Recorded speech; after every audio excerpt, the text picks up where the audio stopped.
Parfois, on juge quelqu'un en 3 secondes, et parfois, ces 3 secondes détruisent toute une famille. Ce soir-là, j'étais en retard. 25 minutes de retard pour rencontrer ma future belle-fille. Je venais de passer l'après-midi dans les cuisines de mon restaurant à former une nouvelle équipe. Mes mains sentaient encore le basilic et l'huile d'olive. Mon chemisier en lin avait une petite tache de sauce tomate que je n'avais pas eu le temps d'enlever. Mes cheveux gris étaient attachés en un chignon simple, sans artifice. J'ai poussé la porte du Jardin des Lys, mon restaurant, celui que j'avais bâti pierre par pierre pendant 40 ans. Et je les ai vus, mon fils Damien, souriant, nerveux, et elle, cheveux lissés, robe de créateur, ongles parfaits. Elle parlait fort, riait encore plus fort. Quand je me suis approché de leur table, elle a levé les yeux. Son regard a glissé sur moi comme sur une chose insignifiante. « Ah, c'est vous la mère ?» a-t-elle dit d'une voix aiguë. Damien a fait les présentations. « Maman, je te présente Chloé. Chloé, voici ma mère, Bérangère. » Elle n'a pas tendu la main. Elle a souri, ce sourire froid que j'avais déjà vu chez tant de gens qui jugent trop vite. « Donc, en plus d'arriver en retard, vous venez habillée comme une mendiante ?» Le silence autour de la table aurait pu couper le cristal. Puis, elle a éclaté de rire. Un rire clair, méchant, qui a rebondi contre les murs de mon restaurant. 2 de ses amies, assises à une table voisine, ont ri aussi. Damien a baissé les yeux, mal à l'aise, mais il n'a rien dit. J'ai senti quelque chose se briser en moi. Pas de la colère, pas de l'humiliation. Non, quelque chose de plus profond. Une fissure dans l'image que je me faisais de mon fils. J'allais m'asseoir quand Julien, mon maître d'hôtel depuis 22 ans, s'est approché. Il portait le plateau d'argent que je réservais aux occasions spéciales. « Madame d'Aubigny », a-t-il dit d'une voix claire, respectueuse. « Quelle surprise! Vous ne nous aviez pas prévenu que vous dîniez ici ce soir. Nous aurions préparé votre table habituelle. » Il s'est incliné légèrement. « Madame la propriétaire. » Le rire de Chloé s'est éteint comme une bougie sous le vent. Son visage est devenu blanc, puis rouge, puis à nouveau blanc. Damien a fermé les yeux. « La propriétaire ?» a-t-elle murmuré. J'ai souri. Pas un sourire de vengeance. Un sourire triste, celui d'une mère qui venait de comprendre que son fils avait honte d'elle. Oui, Chloé, la propriétaire de ce restaurant. Depuis 1987. Mes mains sentaient toujours le basilic. Ma chemise avait toujours sa tache. Mais dans ces mains-là, il y avait 40 ans de travail, de dignité et de sacrifice. Elle a ouvert la bouche. Aucun son n'en est sorti. Et moi, je me suis assise, calmement, en lissant ma jupe de coton froissé. Ce qui s'est passé ensuite, eh bien, c'est une histoire de silence, de fierté blessée et de justice qui prend son temps. Parfois, on fait confiance à ceux qui ne la méritent pas. Et vous, avez-vous déjà été jugé à tort par quelqu'un que vous veniez de rencontrer? Racontez-moi votre histoire dans les commentaires. J'aimerais vous lire. Je m'appelle Bérangère d'Aubigny. J'ai 68 ans. Et pendant très longtemps, j'ai cru que l'amour d'une mère suffisait à protéger son enfant de la superficialité du monde. Je me trompais. Mais pour comprendre cette soirée au restaurant, il faut que je vous ramène en arrière, bien en arrière, à l'époque où mes mains ne sentaient pas encore le basilic, mais la farine et le beurre frais. J'avais 28 ans quand j'ai ouvert le Jardin des Lys. Mon mari, Philippe, venait de mourir dans un accident de voiture. Damien n'avait que 3 ans. Nous n'avions presque rien. Une petite assurance vie, un appartement minuscule dans le 15e arrondissement et mes rêves d'une autre vie qui s'étaient évaporés avec lui. J'aurais pu retourner chez mes parents à Bordeaux. J'aurais pu accepter un poste de secrétaire dans le cabinet d'avocat où Philippe travaillait. J'aurais pu disparaître dans la médiocrité confortable que la société réserve aux jeunes veuves. Mais j'avais des mains, et ces mains savaient cuisiner. Ma grand-mère m'avait tout appris. Les sauces, les gelées, les pâtisseries délicates qui fondent sur la langue comme des secrets. Elle disait toujours « Bérangère, une femme qui sait nourrir les autres ne sera jamais pauvre. » Alors j'ai pris l'argent de l'assurance, j'ai loué un petit local rue Vaugirard et j'ai ouvert un restaurant. 8 tables, une cuisine minuscule, un menu qui changeait chaque jour selon ce que je trouvais au marché. Les premières années ont été terribles. Je me levais à 4 heures du matin pour aller aux halles. Damien dormait dans un petit lit pliant à l'arrière de la cuisine pendant que je préparais les fonds de sauce. Il faisait ses devoirs sur la table du personnel pendant le service du soir. Certains soirs, nous mangions les restes. D'autres soirs, il n'y avait pas de reste. Mais Damien ne s'est jamais plaint.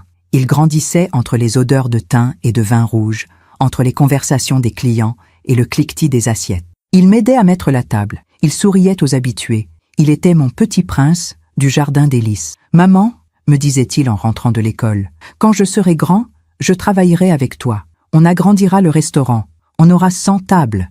Je riais. Je l'embrassais sur le front. 100 tables, mon amour? Tu rêves grand. Comme toi, maman. Les années ont passé. Le restaurant a grandi. Pas 100 tables, mais 32.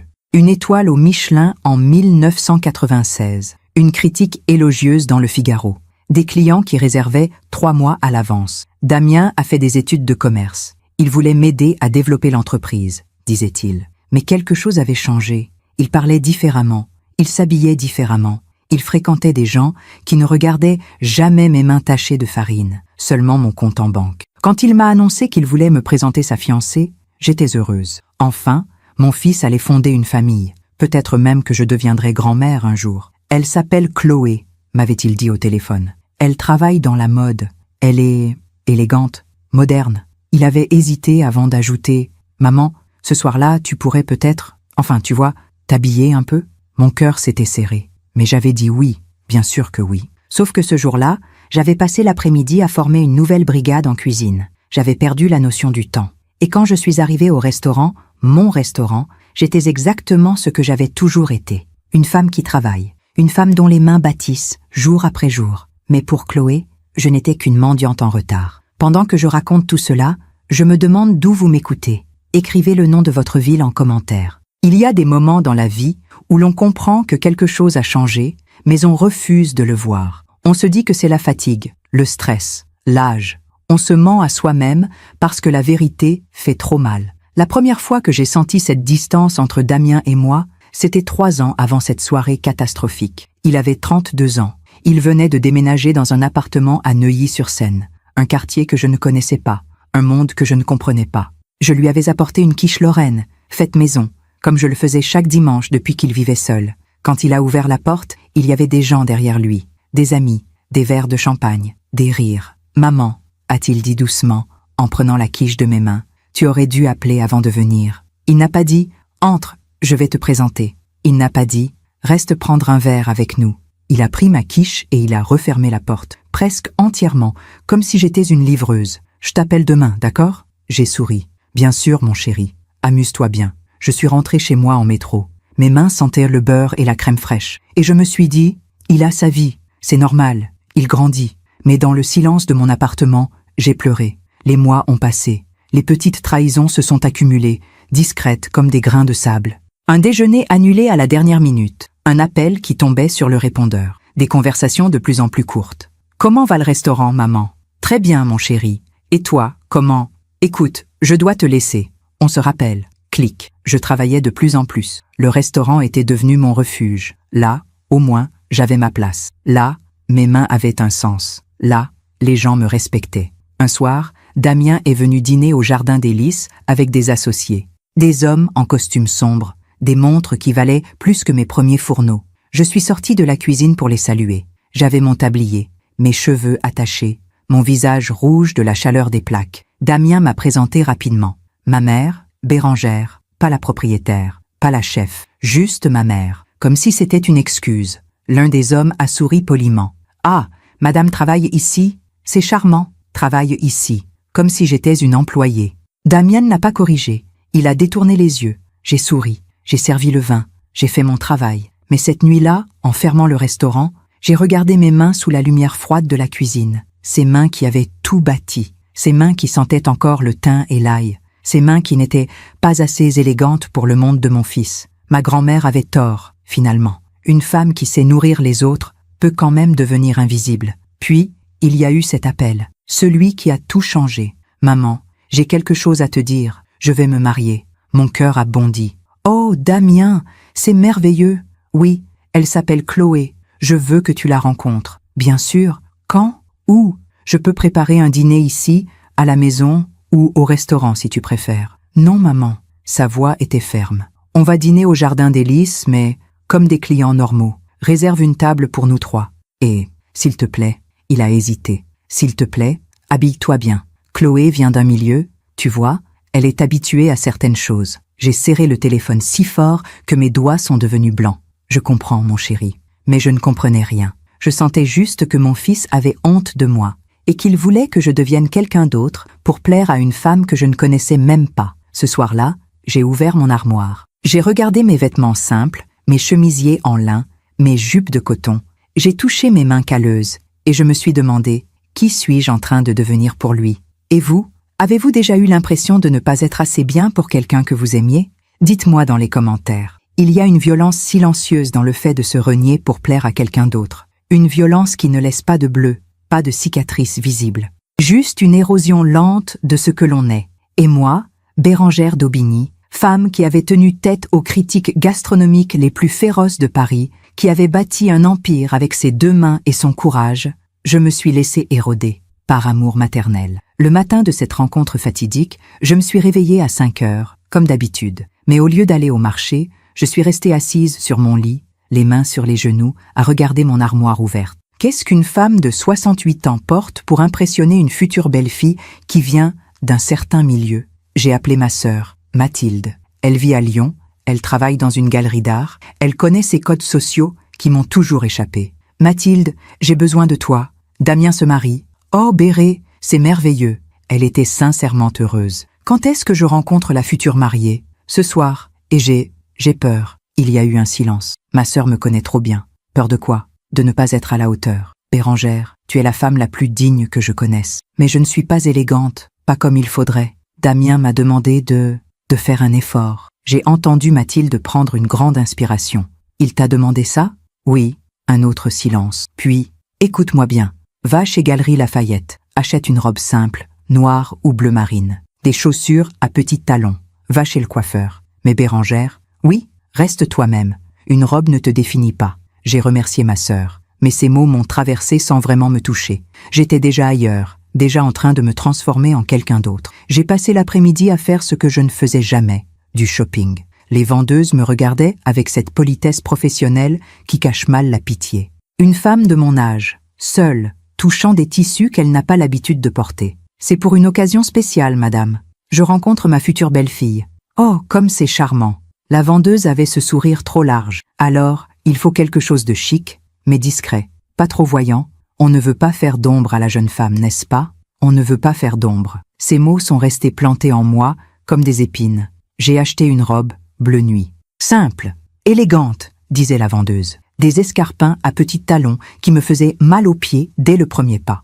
Un foulard en soie que je ne savais pas comment nouer. Puis je suis allée chez le coiffeur. Une jeune fille m'a lavé les cheveux en me massant le crâne avec des gestes mécaniques. Le coiffeur, un homme d'une 40aine d'années aux lunettes design, a tourné autour de moi en pinçant les lèvres. « On va moderniser tout ça », a-t-il dit en touchant mes cheveux gris. « Je ne veux pas de couleur », ai-je précisé. « Juste une coupe. Bien sûr, mais on va structurer. Donnez du volume. Vous allez voir, vous serez une autre femme. Une autre femme. C'était exactement ce que je voulais être ce soir-là. Une autre femme. Pas Bérengère la cuisinière, pas Bérengère aux mains calleuses. Une femme que mon fils n'aurait pas honte de présenter. Quand je suis rentrée chez moi, il était 17 heures. Le dîner était prévu pour 20 heures. J'avais le temps. Mais au lieu de me préparer, je me suis assise dans ma cuisine. Cette cuisine où j'avais cuisiné des milliers de repas, où j'avais pleuré après la mort de Philippe, où j'avais vu grandir Damien, et j'ai regardé mes mains.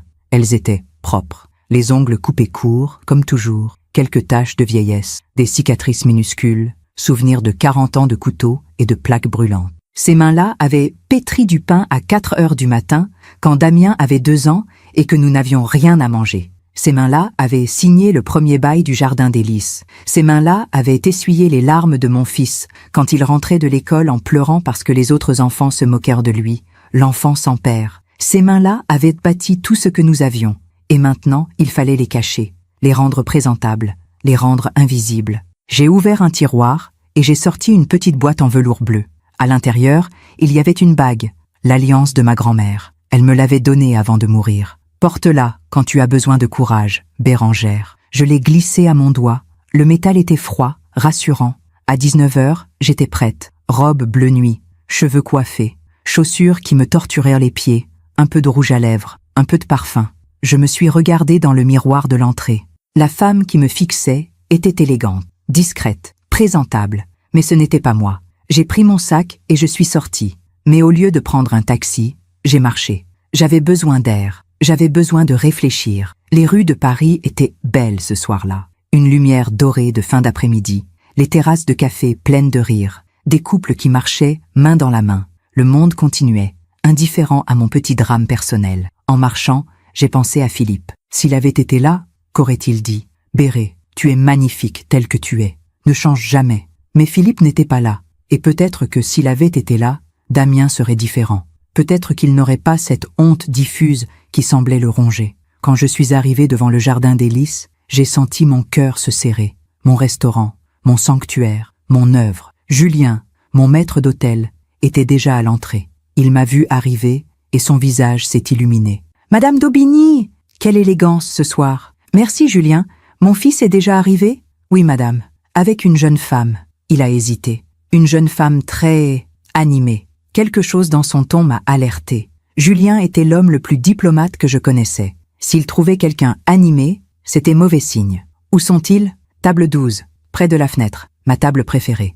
Celle qui donnait sur le petit jardin intérieur avec les lys blancs que je plantais moi-même chaque printemps. J'ai pris une grande inspiration. Merci, Julien. Madame. Il m'a regardé avec tendresse. Vous êtes magnifique, mais vous savez que vous n'avez rien à prouver à personne, n'est-ce pas? J'ai souri, mais je n'ai pas répondu, parce que je savais que j'avais tout à prouver. À mon fils, à cette femme que je ne connaissais pas, à moi-même. En traversant la salle, j'ai reconnu plusieurs habitués. Monsieur Bertrand, qui venait tous les jeudis depuis 15 ans, Madame Lefebvre et sa fille, qui célébraient toujours les anniversaires ici. Ils m'ont salué d'un signe de tête respectueux, mais je ne les ai pas vraiment vus. Tout ce que je voyais, c'était la table 12, et mon fils, et elle, Chloé. Même de dos, je pouvais voir qu'elle était belle. Cheveux blonds parfaitement lissés, robe moulante de créateur. Elle parlait fort, gesticulait. 2 de ses amis étaient à la table d'à côté. Elle riait à chaque phrase qu'elle prononçait. Damien avait l'air heureux, détendu. Il souriait. Je me suis approché. « Bonsoir », ai-je dit doucement. Chloé a levé les yeux. Son regard a glissé sur moi, de mes chaussures à mes cheveux, en une fraction de seconde. Un scan complet, une évaluation. Et dans ses yeux, j'ai vu le verdict, insuffisant. « Ah, c'est vous la mère ?» a-t-elle dit. Pas « enchantée ». Pas « bonsoir madame ». Pas « j'ai tant entendu parler de vous ». Juste « c'est vous la mère ?» comme si j'étais une déception attendue. Damien s'est levé, nerveux. « Maman, je te présente Chloé. Chloé, voici ma mère, Bérangère. » Elle n'a pas tendu la main. « Donc ?» Elle a souri. Ce sourire froid que j'avais déjà vu 1000 fois chez les clients difficiles. « En plus d'arriver en retard, vous venez habillée comme une mendiante ?» Le temps s'est arrêté. Les mots ont mis plusieurs secondes à atteindre mon cerveau. Comme une mendiante. Ma robe neuve, mes chaussures neuves, mes cheveux fraîchement coiffés, mes 40 ans de travail, ma dignité. Une mendiante. Elle a éclaté de rire. Un rire cristallin, méchant. Ses amis ont ri aussi. Et Damien a baissé les yeux. Il n'a rien dit. Pas un mot. Pas une défense. Mon fils n'a rien dit. C'est à ce moment-là que quelque chose s'est brisé définitivement en moi. Pas mon cœur. Mon cœur était déjà habitué à la douleur. Non, c'était autre chose. Une illusion peut-être. L'illusion qu'il me restait encore une place dans la vie de mon fils. J'allais m'asseoir, j'allais sourire, j'allais avaler cette humiliation avec la dignité qui m'avait porté toute ma vie. Quand Julien est arrivé, pendant que je raconte tout cela, je me demande d'où vous m'écoutez. Écrivez le nom de votre ville en commentaire. J'ai besoin de savoir que je ne suis pas seul. Julien s'est approché de notre table avec ce plateau d'argent que je réservais aux occasions les plus importantes, celui que nous utilisions pour les anniversaires de mariage, les demandes en mariage, les célébrations qui méritaient une attention particulière. Il se tenait droit avec cette dignité naturelle qu'il avait acquise après 22 ans à mes côtés. Julien n'était pas seulement mon maître d'hôtel, c'était un ami, un témoin de toute ma vie professionnelle. Il avait vu mes victoires et mes défaites, il connaissait chaque cicatrice sur mes mains et l'histoire derrière chacune d'elles. « Madame d'Aubigny » a-t-il dit d'une voix claire qui a coupé le rire de Chloé comme un couteau tranche le silence. « Quelle surprise! Vous ne nous aviez pas prévenu que vous dîniez ici ce soir. » Le rire s'est éteint.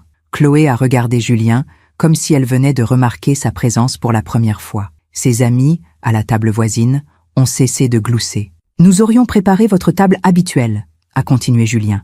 Il s'est légèrement incliné. « Madame la propriétaire ». Les 2 mots sont tombés dans la conversation comme 2 pierres dans un lac tranquille. Les ondes se sont propagées, silencieuses mais dévastatrices. Madame la propriétaire. Le visage de Chloé est passé par plusieurs couleurs. D'abord la surprise, les sourcils levés, la bouche légèrement ouverte. Puis la confusion. Elle a regardé Damien, puis moi, puis Julien, puis à nouveau Damien. Ensuite est venue la compréhension, lente, douloureuse, comme une nausée qui monte. Et enfin, la honte, mais pas la bonne sorte de honte. Pas celle qui vient du remords ou de la conscience d'avoir blessé quelqu'un. Non, c'était la honte d'avoir commis une erreur tactique, d'avoir insulté la mauvaise personne. La propriétaire, a-t-elle murmuré. Sa voix, si assurée quelques secondes auparavant, n'était plus qu'un filet.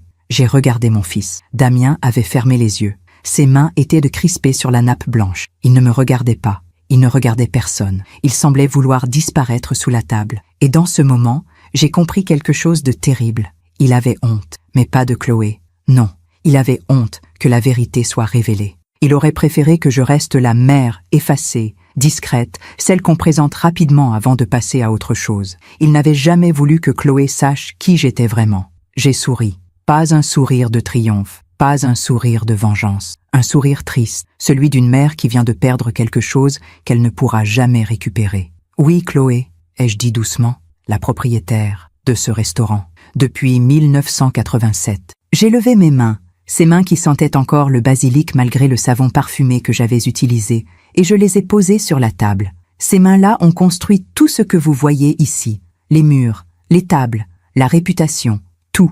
Chloé a ouvert la bouche, mais aucun son n'en est sorti. Ses amis, à la table voisine, se sont soudain trouvés très intéressés par leur verre de vin.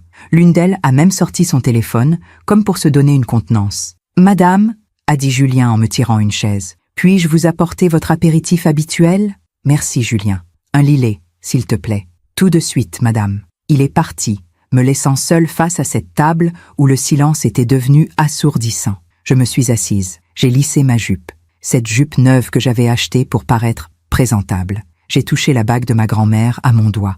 Et j'ai attendu. C'est Damien qui a parlé en premier. « Maman », sa voix était tendue. « Je suis désolée.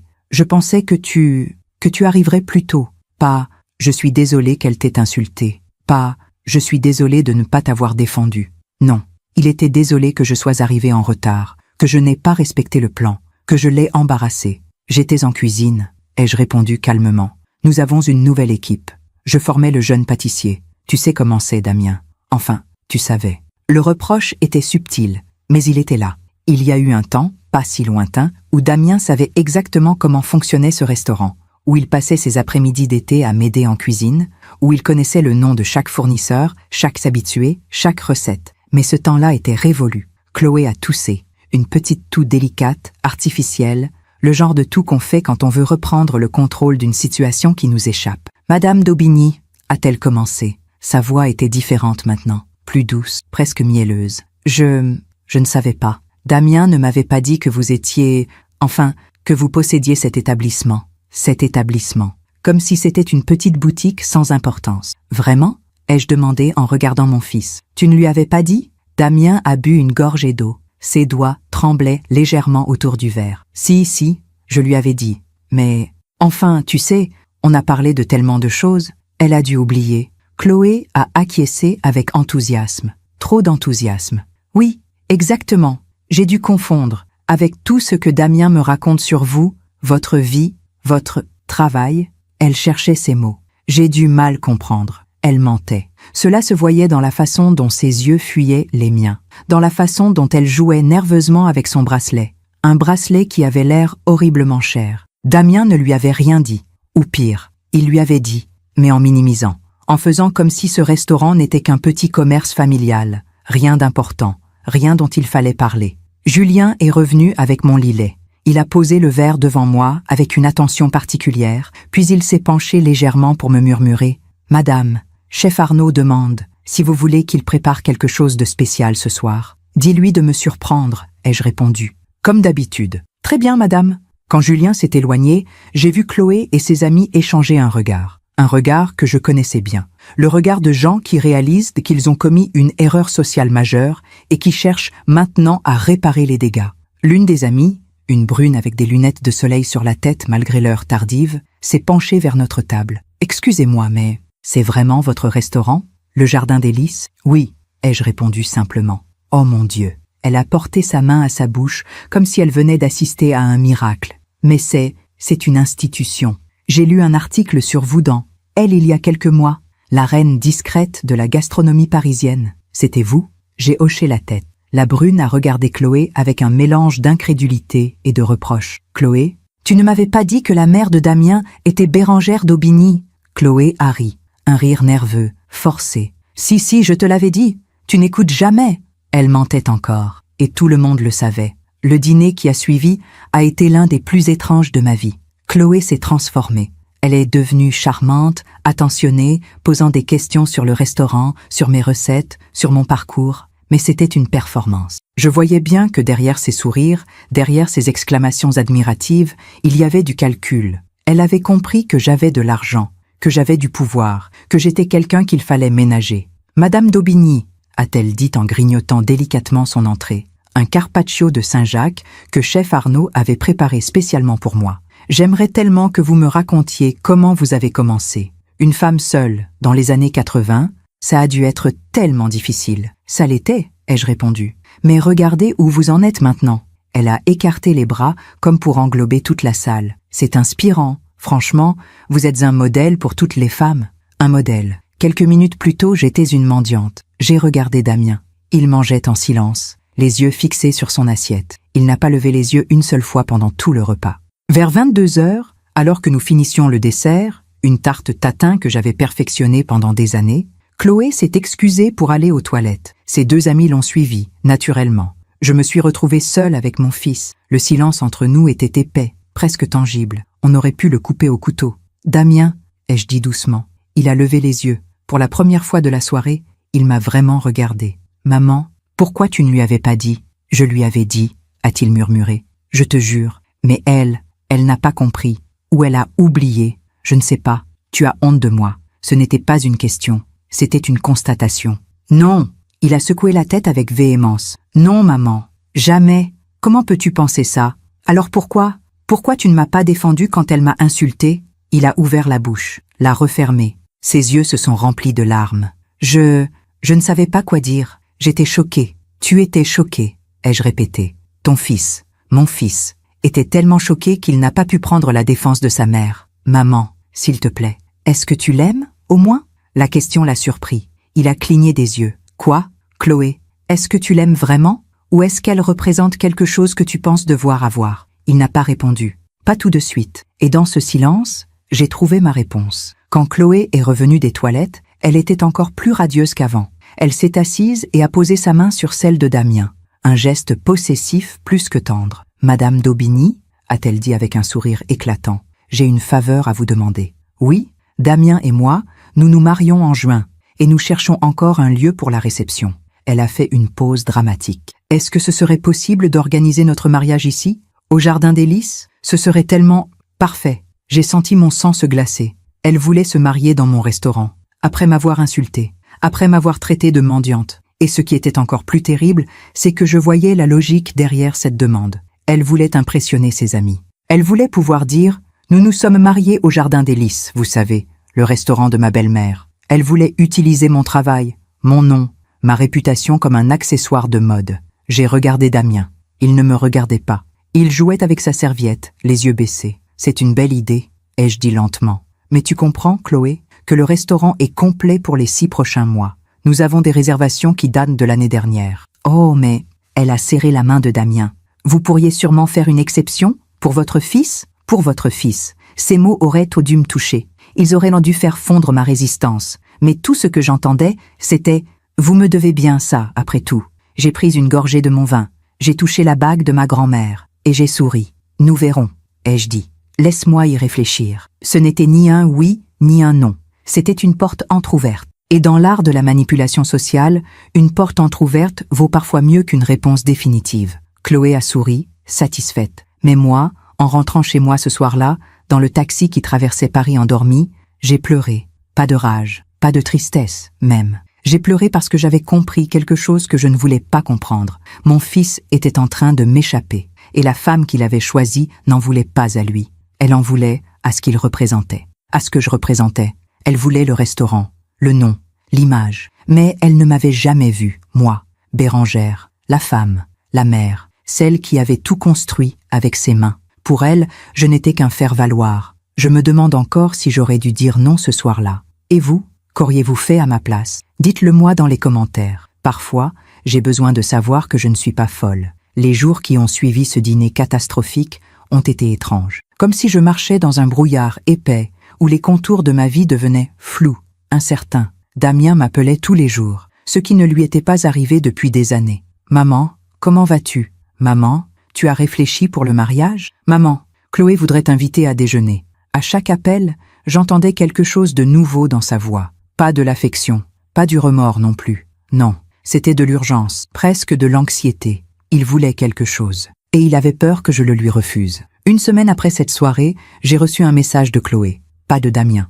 De Chloé directement. « Chère Madame d'Aubigny, j'aimerais tellement qu'on puisse se revoir, toutes les deux, pour mieux se connaître. Damien m'a tellement parlé de vous. Seriez-vous libre pour déjeuner cette semaine ? Je vous invite. Bise, Chloé. Bise. » Cette familiarité forcée m'a fait l'effet d'un ongle qui grince sur un tableau noir. J'ai regardé le message pendant plusieurs minutes. Ma première impulsion a été de refuser, poliment, mais fermement. Mais quelque chose m'a retenu. Une curiosité malsaine, peut-être, ou peut-être le besoin de comprendre qui était vraiment cette femme que mon fils voulait épouser. Cette femme qui m'avait insulté puis s'était transformée en admiratrice dès qu'elle avait compris qui j'étais. J'ai répondu « Avec plaisir. Jeudi midi, si cela vous convient. » Pas de bise en retour. Juste la politesse minimale. Jeudi est arrivé trop vite. Chloé avait choisi un restaurant à Saint-Germain-des-Prés. Un de ces endroits à la mode où l'on vient plus pour être vu que pour manger. Les tables étaient serrées les unes contre les autres, la musique était trop forte, et les serveurs avaient tous l'air de mannequins en pause entre deux défilés.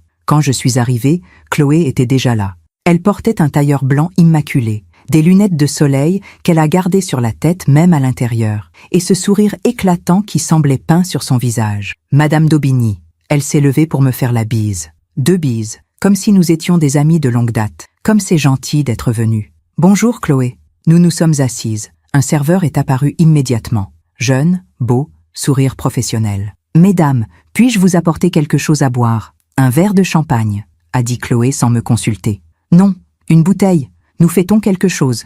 Le serveur a hoché la tête et est parti.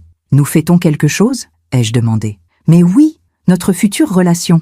Belle-mère et belle-fille. Elle a ri. Ce rire clair, artificiel. Je sais que nous avons mal commencé et je voulais vraiment m'excuser. Sincèrement, elle a posé sa main sur la mienne. Ses ongles étaient parfaits, longs, vernis d'un rose pâle. Des mains qui n'avaient jamais connu le travail manuel. J'étais nerveuse, a-t-elle continué. Vous savez comment c'est. On veut tellement faire bonne impression qu'on dit des bêtises. Je ne pensais pas ce que j'ai dit. Vraiment. Je ne pensais pas ce que j'ai dit, mais elle l'avait dit. Les mots étaient sortis de sa bouche avec une facilité déconcertante, mendiante. Ce n'était pas un accident. C'était ce qu'elle pensait vraiment. Je comprends, ai-je dit simplement. Le champagne est arrivé. Chloé a insisté pour trinquer. À nous, a-t-elle dit. À la famille. J'ai levé mon verre. J'ai bu une gorgée. Le champagne était bon. Trop bon pour cet endroit bruyant et prétentieux. Pendant tout le déjeuner, Chloé a parlé. Elle a parlé de sa vie, de son travail dans la mode, de ses voyages, de ses amis. Elle a parlé du mariage. Je vois quelque chose d'intime,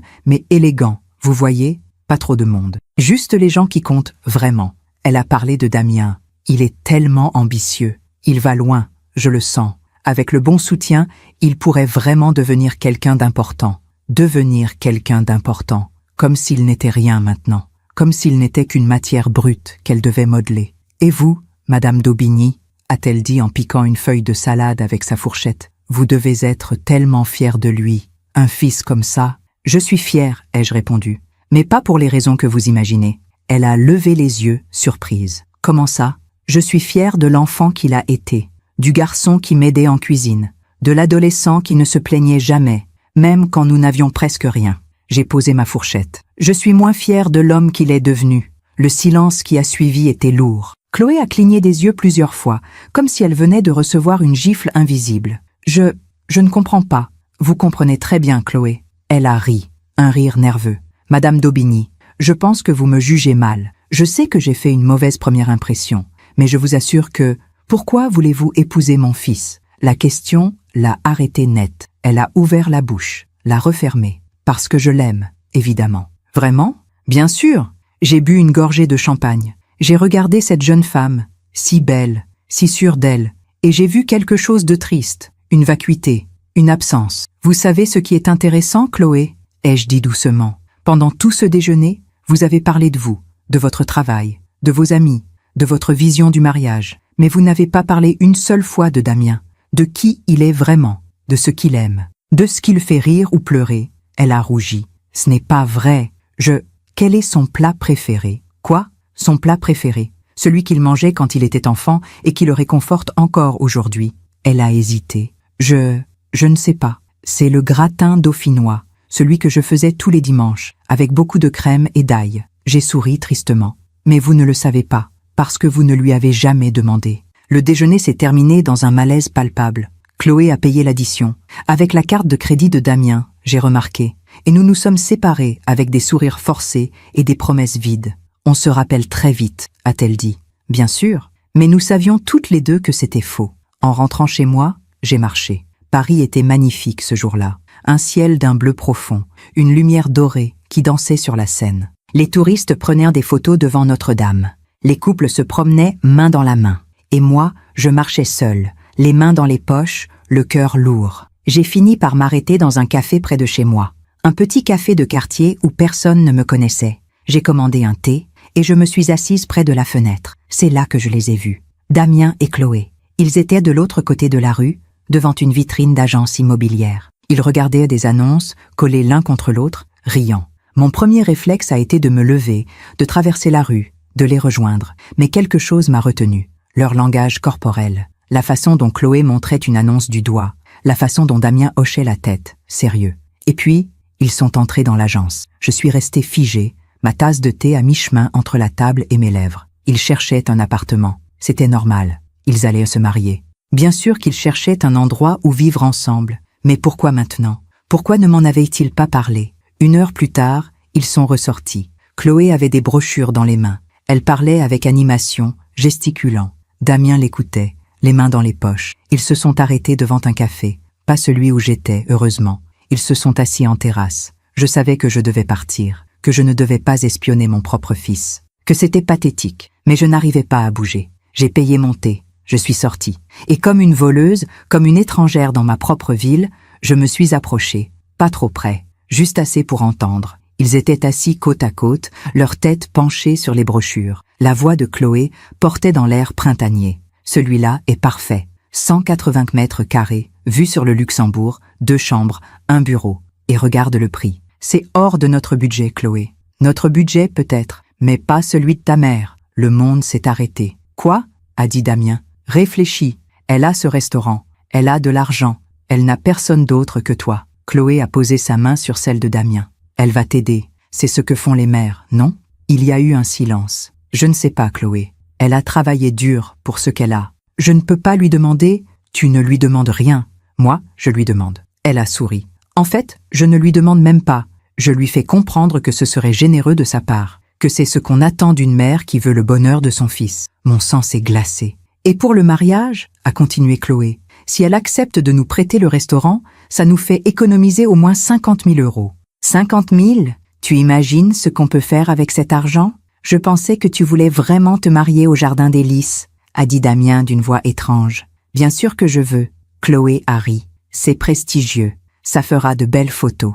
Mes amis vont mourir de jalousie. Elle a fait une pause. Mais le plus important, c'est que c'est gratuit. Enfin, pas gratuit. Disons, un investissement de ta mère dans notre avenir. Un investissement. C'était donc ça. Tout ce temps, toutes ces attentions soudaines, tous ces appels, ces sourires, ces bises, ce n'était qu'une stratégie, un plan. Je n'étais pas une mère, j'étais une ressource. Un compte en banque avec des sentiments qu'on pouvait manipuler. Et si elle refuse? A demandé Damien. Il y a eu un silence. J'ai retenu mon souffle. Elle ne refusera pas, a dit Chloé avec assurance. Les mères ne refusent jamais. Surtout, les mères comme la tienne. Les mères comme la mienne? Tu sais, Chloé a fait un geste vague de la main. Les mères qui ont passé leur vie à travailler, qui n'ont pas vraiment eu de vie sociale, qui n'ont que leur enfant, elles sont tellement reconnaissantes qu'on leur accorde un peu d'attention qu'elles donneraient n'importe quoi. Les mots sont tombés comme des pierres dans mon estomac. Tellement reconnaissantes qu'on leur accorde un peu d'attention qu'elles donneraient n'importe quoi. Chloé, a dit Damien, et pour la première fois, il y avait quelque chose dans sa voix qui ressemblait à du malaise. Je ne suis pas sûre que... Oh, allez, elle a ri. Ne fais pas cette tête. Je ne dis rien de méchant. Je dis juste la vérité. Ta mère t'adore. Elle fera tout pour toi. Elle s'est penchée pour l'embrasser sur la joue. Et c'est exactement pour ça que tu as de la chance. Damien n'a pas répondu. Et ça, c'était peut-être le pire. Le fait qu'il n'ait pas protesté, qu'il n'ait pas défendu, qu'il soit resté silencieux, complice par son silence. Je suis rentrée chez moi comme un automate. J'ai monté les escaliers de mon immeuble, 5 étages sans ascenseur, ces mêmes escaliers que je montais depuis 40 ans. J'ai ouvert ma porte, je me suis assise sur mon canapé, et je suis restée là, immobile, pendant des heures. Le soleil s'est couché. La nuit est tombée sur Paris. Les lumières de la ville se sont allumées une par une, comme des étoiles terrestres. Et moi, je pensais à toutes ces années, à tous ces sacrifices, à toutes ces nuits blanches passées à travailler pour que Damien ait une meilleure vie que la mienne. Je pensais à ce petit garçon qui dormait à l'arrière de ma cuisine, à cet adolescent qui me disait « Maman, quand je serai grand, je travaillerai avec toi ». Où était-il cet enfant? Quand avait-il disparu? Et qui était cet homme qui restait silencieux pendant que sa fiancée me réduisait à un distributeur automatique de billets? J'ai regardé mes mains, ces mains qui avaient tout construit, ces mains qu'on trouvait laides, calleuses, indignes. J'ai touché la bague de ma grand-mère. Porte-la quand tu as besoin de courage, Bérangère. Mais ce soir-là, ce n'était pas du courage dont j'avais besoin, c'était de la clarté. Et la clarté, je l'avais trouvée. Mon fils ne m'aimait plus, ou peut-être qu'il m'avait aimé autrefois, mais que cet amour s'était transformé en autre chose. En obligation, en gêne, en honte, et la femme qu'il voulait épouser ne voyait en moi qu'un moyen d'obtenir ce qu'elle voulait. J'étais seule, peut-être que je l'avais toujours été. Avez-vous déjà découvert quelque chose sur quelqu'un que vous aimiez, quelque chose qui a tout changé, une conversation que vous n'auriez pas dû entendre? Racontez-moi, j'ai besoin de savoir que je ne suis pas la seule à qui c'est arrivé. Il y a des nuits où l'on ne dort pas parce qu'on ne peut pas, mais parce qu'on ne veut pas, parce que le sommeil ressemble trop à de l'abandon, et qu'on a besoin de rester vigilant, conscient, présent à sa propre douleur. Cette nuit-là, je ne suis pas allée me coucher. Je suis restée assise dans mon salon, les lumières éteintes, à regarder Paris scintiller derrière ma fenêtre. J'ai pensé à ma grand-mère, à Philippe, à toutes les personnes que j'avais aimées et qui n'étaient plus là. Et j'ai pensé à Damien, mon fils, mon petit prince devenu étranger. Vers 3 heures du matin, j'ai pris une décision. Ce n'était pas une décision impulsive, née de la colère ou de l'humiliation. C'était une décision calme, réfléchie, qui venait du plus profond de moi-même. Je n'allais pas participer à cette mascarade. Je n'allais pas prêter mon restaurant pour un mariage qui n'était qu'une vitrine. Je n'allais pas financer un appartement pour un couple qui me voyait comme un distributeur automatique. Et surtout, je n'allais pas me taire. Le lendemain matin, j'ai appelé Damien. « Maman !» Il semblait surpris. « Ça va? Tu as réfléchi pour le mariage ?»« Oui, Damien, j'ai réfléchi. Il faut qu'on parle. Tous les trois. »« Tous les trois ? Toi, moi et Chloé. Ce soir, si possible. » Il y a eu un silence. Je l'entendais respirer. « D'accord. Chez toi ou au restaurant. 20 heures. Je réserve le petit salon privé. »« Le salon privé ?» Il riait, nerveux. « Maman, c'est un peu formel, non ? » ?»« C'est important, Damien. »« D'accord, on sera là. » Quand j'ai raccroché, mes mains tremblaient légèrement. Pas de peur, de quelque chose d'autre. Une sorte d'adrénaline froide. Le sentiment qu'on a avant une bataille, qu'on sait devoir mener. J'ai passé la journée au restaurant, mais je n'arrivais pas à me concentrer. Chef Arnaud m'a demandé 3 fois si j'allais bien. « Vous êtes pâle, madame. Vous êtes sûre que tout va bien ?»« Tout va bien, Arnaud. Juste un peu fatigué. » Mais ce n'était pas de la fatigue, c'était le poids de ce qui allait arriver. Le poids du courage qu'il faut pour regarder la vérité en face et agir en conséquence. À 19 heures, j'ai demandé à Julien de préparer le petit salon. C'était une pièce que nous réservions pour les dîners d'affaires importants ou les occasions privées. Une table ronde, des murs lambrissés, une lumière tamisée, un endroit où l'on pouvait parler sans être dérangé. « Vous recevez ce soir, madame ?» a demandé Julien. Mon fils et sa fiancée. Quelque chose dans mon ton l'a alerté. Il m'a regardé avec attention. « Madame, si vous avez besoin de quoi que ce soit... »« Merci, Julien, mais je dois faire ça seul. » Il a hoché la tête. 22 ans à mes côtés lui avaient appris à ne pas insister. Ils sont arrivés à 20 heures précises. Chloé portait une robe rouge, vive, éclatante, des talons hauts qui claquaient sur le parquet du restaurant. Elle souriait, confiante, comme quelqu'un qui s'attend à recevoir de bonnes nouvelles. Damien était plus réservé. Il portait un costume sombre. Ses cheveux étaient parfaitement coiffés. Il avait l'air d'un homme d'affaires en réunion. Quand est-ce qu'il avait cessé de ressembler à mon fils ? « Maman !» Chloé s'est avancée pour me faire la bise. « Comme c'est charmant, ce salon. Je n'étais jamais venue ici. C'est privé, » ai-je dit. « Je l'utilise rarement. » « Eh bien, nous sommes honorés. » Elle a ri. Ce rire que je connaissais maintenant. Celui qui sonnait faux. Nous nous sommes assis. Julien a apporté de l'eau, du vin, quelques amuse-bouches. Puis il s'est retiré, fermant doucement la porte derrière lui. Le silence qui a suivi était épais. Damien jouait avec sa serviette. Chloé sirotait son vin en me regardant avec un sourire expectatif. « Alors » a-t-elle dit finalement, « vous avez réfléchi pour le mariage ?» J'ai posé mes mains sur la table, ses mains calleuses, ses mains qui avaient tout construit. Je les ai regardées un moment avant de lever les yeux vers elle. « Oui, j'ai réfléchi. » Et elle se penchait en avant, excitée. « Non !» Le mot est tombé dans la conversation comme une pierre dans l'eau. Les ondulations se sont propagées lentement. Chloé a cligné des yeux. « Non, non, je ne peux pas vous prêter le restaurant pour votre mariage. » Son sourire s'est figé sur son visage. Damien a levé les yeux, surpris. « Maman, pourquoi ? » « Parce que le restaurant est complet, comme je vous l'ai dit. Nous avons des réservations qui remontent à des mois. Je ne peux pas annuler des engagements que j'ai pris. » Mais Chloé riait nerveusement. « Ce sont vos clients. Vous pouvez sûrement déplacer quelques réservations ? Pour votre fils ? » ?»« Non.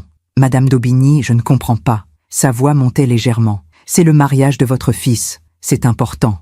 Je sais que c'est important. C'est précisément pour ça que vous devriez trouver un lieu qui vous correspond vraiment. Un lieu que vous choisirez ensemble, pas un lieu que vous utilisez par commodité. » Le mot a résonné. Commodité. Chloé a rougi. « Je ne comprends pas ce que vous insinuez. » « Je pense que si. » Damien s'est raclé la gorge. « Maman, si c'est une question de logistique, on peut en discuter. On peut choisir une date qui t'arrange. On peut être flexible. » J'ai regardé mon fils, vraiment regardé, et j'ai cherché dans ses yeux quelque chose de l'enfant qu'il avait été. Mais je ne l'ai pas trouvé. « Damien, » ai-je dit doucement, « hier après-midi, j'étais dans un café près de chez moi, et je vous ai vu, toi et Chloé, devant une agence immobilière. » Le visage de Damien s'est vidé de ses couleurs. « Tu nous as vus ? » ?»« Oui. Et ensuite, vous êtes allés prendre un café. En terrasse, j'ai fait une pause, et j'ai entendu votre conversation. » Le silence qui a suivi était assourdissant. Chloé a ouvert la bouche, l'a refermée. Ses doigts se sont crispés autour de son verre de vin. « Quelle conversation ?» a-t-elle demandé d'une voix trop aiguë. « On a parlé de plein de choses, je ne vois pas. Vous parliez d'un appartement, » ai-je interrompu calmement. 180 mètres carrés, vue sur le Luxembourg, hors de votre budget. J'ai regardé Chloé droit dans les yeux, mais pas du mien. Damien a fermé les yeux. « Maman, tu n'as rien dit, Damien. Pendant toute la conversation, tu as écouté ta fiancée expliquer comment elle allait me manipuler pour que je finance votre appartement, comment elle allait me faire comprendre que ce serait généreux de ma part. Ma voix était calme, mais ferme. Et tu n'as rien dit. » Chloé s'est levée brusquement. Sa chaise a grincé sur le parquet. « C'est ridicule. Vous avez mal entendu, ou mal interprété. Je ne... Vous avez dit... » J'ai continué, imperturbable, que le mariage au Jardin des Lys vous ferait économiser 50 000 €, que c'était un investissement de ma part dans votre avenir, que vos amis mourraient de jalousie. C'était une blague? Non, Chloé, ce n'était pas une blague. J'ai bu une gorgée d'eau. Mes mains étaient étonnamment stables. Vous avez aussi dit que les mères comme moi, celles qui ont passé leur vie à travailler, qui n'ont pas vraiment eu de vie sociale, qui n'ont que leur enfant, sont tellement reconnaissantes qu'on leur accorde un peu d'attention qu'elles donneraient n'importe quoi. Les mots sont restés suspendus dans l'air comme de la fumée toxique. Chloé était devenue écarlate, ses mains tremblaient. Je n'ai jamais dit ça. Si, vous l'avez dit. Je me suis tournée vers Damien. Et lui, il n'a rien dit. Damien avait les yeux fixés sur la table. Ses mâchoires étaient serrées. « Maman, Tu quoi, Damien ? » Pour la première fois, ma voix s'est brisée légèrement. « Tu es désolé que je l'ai entendu ? Ou tu es désolé que ce soit vrai ?» Il a levé les yeux. Et dans son regard, j'ai vu quelque chose de terrible. Pas du remords, pas de la honte même, de la résignation. « Maman, tu ne comprends pas. »« Oh, je comprends très bien. »« Non !» Il a secoué la tête. « Tu as vécu toute ta vie pour ce restaurant, pour ton travail. Tu n'as jamais eu le temps pour autre chose. Pour moi, parfois. » Les mots m'ont frappé comme une gifle. « Pour toi, tu étais toujours au restaurant, toujours en train de travailler, même quand j'étais enfant, même quand j'avais besoin de toi. » Sa voix montait. « Tu sais combien de fois je suis allée me coucher seule pendant que tu servais des clients? Combien de fois j'ai mangé des restes froids parce que tu étais trop occupé pour me préparer un vrai repas? J'ai senti quelque chose se déchirer en moi. Damien, je travaillais pour nous, pour que tu aies une vie meilleure, pour que tu ne manques de rien. Je ne manquais de rien ?» Il riait, mais c'était un rire amer. « Je manquais de toi, maman. J'avais une mère qui sentait la cuisine et qui avait les mains tachées. Une mère dont j'avais honte quand mes amis venaient à la maison. » Le silence qui a suivi était écrasant. « Honte » ai-je répété. « Tu avais honte de moi. » Il n'a pas répondu. Il ne l'a pas nié. Chloé, sentant peut-être une ouverture, s'est rassise. Elle a posé sa main sur celle de Damien. « Madame d'Aubigny », a-t-elle dit d'une voix plus douce, presque conciliante, « je pense qu'on est tous un peu tendus. On peut peut-être repartir de zéro? Oublier ce qui s'est passé? Non, non, non. J'ai regardé mon fils. Damien, je t'aime. Je t'ai toujours aimé. Tout ce que j'ai fait, je l'ai fait pour toi. » Ma voix tremblait maintenant, mais je continuais. Mais je ne peux pas continuer à me laisser traiter de cette façon. Je ne peux pas fermer les yeux sur ce que tu es devenu. Et qu'est-ce que je suis devenu, selon toi? Il me défiait du regard. Quelqu'un qui a oublié d'où il vient, quelqu'un qui a honte de ses origines, quelqu'un qui laisse sa fiancée insulter sa mère sans dire un mot. « Maman, je ne financerai pas votre appartement, je ne vous prêterai pas mon restaurant. Et j'ai pris une grande inspiration. Je ne viendrai pas à votre mariage. » Le silence qui a suivi était total. Damien me fixait, bouche ouverte. « Tu ne viendras pas? Non.